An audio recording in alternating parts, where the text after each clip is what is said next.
हमारा बैठक हुआ और एक चिट्ठी हम लोगों ने 14 तारीख को अध्यक्ष जी के पास जमा किया था। उसके आधार पे मुझे 15 तारीख को बुलाया गया था, लेकिन 15 तारीख को मुझे कलकत्ता में एनफोर्समेंट डायरेक्टोरेट ने बुलाया था। पूरा दिन सुबह 11 बजे से लेकर रात को 11 बजे तक मुझे इंटरोगेट किया गया, 11-12 घंटा। मैं जब घर लौटा उसके बाद मेल चेक करके मुझे पता चला कि अध्यक्ष जी का सूचना आए उनसे मिलने के लिए 4 बजे। उस दिन तो मिल नहीं पाया, लेकिन मैं स्पीकर ऑफिस को कम्युनिकेट किया कि हम लोग जल्द से जल्द उनसे मिलना चाह रहे हैं। उसी के आधार पर 2 दिन पहले हमारे पास एक कम्युनिकेशन पहुंची और आज 5 बजे का समय दिया गया था। उसी टाइम पे मेरे साथ मैं यहाँ पे सौगतदा है, कल्याण बनर्जी है, महुआ मोइत्रो है, डेरेक ओब्रायन है। हम 4-5 लोग, डेरेक ओब्रायन राज्यसभा मेंबर है, वो पार्लियामेंट में थे, लेकिन हम 4 लोकसभा के मेंबर्स स्पीकर साहब से मिलने गए। और आज हमारे बैठक के पहले महुआ मोइत्रो आके पार्टी के तरफ से, मैं ये आपको दिखाना चाहता हूं, आप लोगों ने पिछले 5-7 दिन का जो डेवलपमेंट है वो सब लोगों ने देखा है। तृणमूल कांग्रेस के 20 एमपीज आज से 3-4 दिन पहले स्पीकर साहब से मुलाकात किया है और उन्होंने अपने आपका एक सेपरेट ग्रुप फॉर्म करने का क्लेम किया है।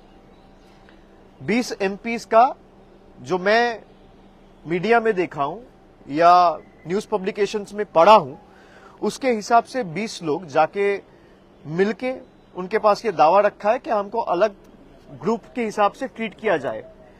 फिर मिलने के 2-3 घंटा बाद हमें कहीं से पता चलता है कि उनमें से कई लोग, 2-4 एमपीज ये क्लेम किया है कि वो एक अलग पॉलिटिकल पार्टी ज्वाइन किया है, जिस पॉलिटिकल पार्टी का नाम है national citizens party of India, जिसके बारे में किसी को पता नहीं था। ना आप कभी सुने हैं, ना वो खुद कभी सुना है, ना मैं कभी सुना हूं। हम में जितने लोग आज यहां पे मौजूद है, किसी को उस पार्टी के बारे में कुछ पता ही नहीं है। और उन्होंने ये क्लेम किया कि हम उस पार्टी के साथ मर्ज हो गए। 4-5 सांसद, मैं जितना उनका बात सुनाऊं, उसके हिसाब से हम संविधान के 10th शेड्यूल में जो प्रावधान है, मैं उसी प्रावधान के हिसाब से आज अध्यक्ष जी से मिलने आया था। और वहां पे साफ साफ लिखा हुआ है, जो डिस्क्वालिफिकेशन या ग्राउंड ऑफ डिफेक्शन है, कि आप अगर यहां पे 10th शेड्यूल में 2A में आप अगर देखेंगे, साफ लिखा हुआ है कि मैं वॉलंटरीली अगर पार्टी का मेंबरशिप छोड़ता हूं तो that is one of the grounds for my disqualification from the house. अगर आप किसी और पॉलिटिकल पार्टी में शामिल हुए हो, इसका मतलब आप तृणमूल का मेंबरशिप छोड़े हो। भाई एक साथ तो आप नौकरी करता है पत्रकार का, एक साथ 2 हाउस पे तो नौकरी नहीं कर सकते, कहीं एक जगह करना पड़ेगा। तो अगर मान लीजिए आप एक सिंबल में चुन के आए हैं और फिर 2 साल बाद अचानक आप दावा कर रहे हैं कि मैं इस पॉलिटिकल पार्टी ज्वाइन कर रहा हूं, तो उसी वक्त आपका लोकसभा का सदस्यता पद चला जाना चाहिए। यह पहला ग्राउंड है। दूसरा जो उनका क्लेम है कि हम तो मर्ज किए हैं, 2/3 है, उसके जो प्रावधान है 10th शेड्यूल, यहां पे 4th नंबर जो पॉइंट है, disqualification on ground of defection not to apply in case of merger. यहां पे साफ लिखा हुआ है मर्जर तभी माना जाएगा जब 2/3 of the political party merges into another political party, not just the legislative party. इसका मतलब अगर दल, पार्टी, ममता बनर्जी, पार्टी के जितने भी कमिटी मेंबर्स है उसका 2/3, including the national working committee, the state committee, the frontal committee, पूरा तृणमूल कांग्रेस का जितना भी पदाधिकारी है, उनका 2/3 अगर मर्ज करता है एक पॉलिटिकल पार्टी में, तो उसको मर्जर कहलाया जाता है। अगर 2/3 एमपीज चला जाता है तो that will again lead for their disqualification. Based on that, I as a leader of Lok Sabha of Trinamool Congress, I have submitted 20 different disqualification petitions. मैं एक आपको दिखाता हूं। ऐसे 20 disqualification petitions, मुझे नहीं लगता इंडिविजुअल डिस्क्वालिफिकेशन पिटिशंस पिछले कई साल में सदन में किसी ने फाइल किया है। कुछ कलेक्टिवली फाइल हुआ है।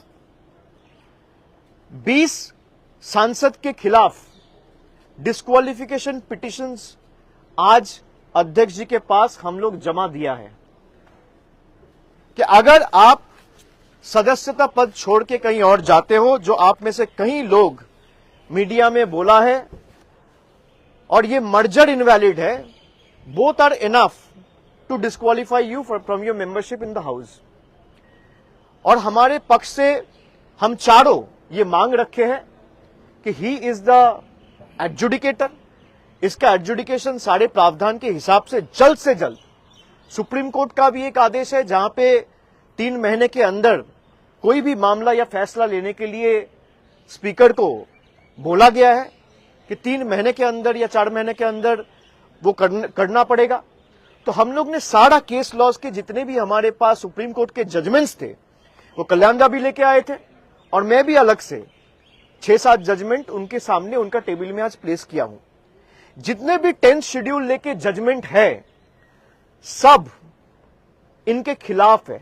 जो ये सेपरेट ग्रुप वाली ये ग्रुप क्लेम कर रहा है कि हमारे सिटिंग अरेंजमेंट अलग हो, हमारे लिए चीजें अलग हो, हमको अलग ट्रीट किया जाए, हमारे में से किसी को लोकसभा लीडर चुना जाए, हमारे में से किसी को चीफ व्हिप चुना जाए, हमारे में से किसी को डेप्यूटी लीडर चुना जाए, ये हो ही नहीं सकता। सबसे पहले आप डिस्क्वालीफाई होंगे।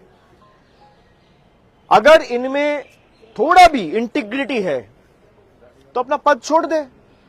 पद छोड़ के लोकतांत्रिक तरीके से, भाई आपको तृणमूल से दिक्कत है, जो सांसद तृणमूल छोड़ के अभी एनसीपीआई में गया है, वो तो यही कह रहा है कि हम पार्टी से खुश नहीं है। भाई तो अपना पद छोड़ दीजिए, कोई मना नहीं है, कोई रोक के नहीं रखा है। अगर आप सच्ची में पॉलिटिक्स में इंटीग्रिटी में विश्वास रखते हो, ऑनेस्टी में विश्वास रखते हो, तो कौन मना कर रहे हैं? आप छोड़ दीजिए, चुनाव होगा, आप बीजेपी का टिकट में, एनसीपीआई का टिकट में, कांग्रेस का टिकट में, तृणमूल का टिकट में या सीपीएम का टिकट में लड़ा जाए।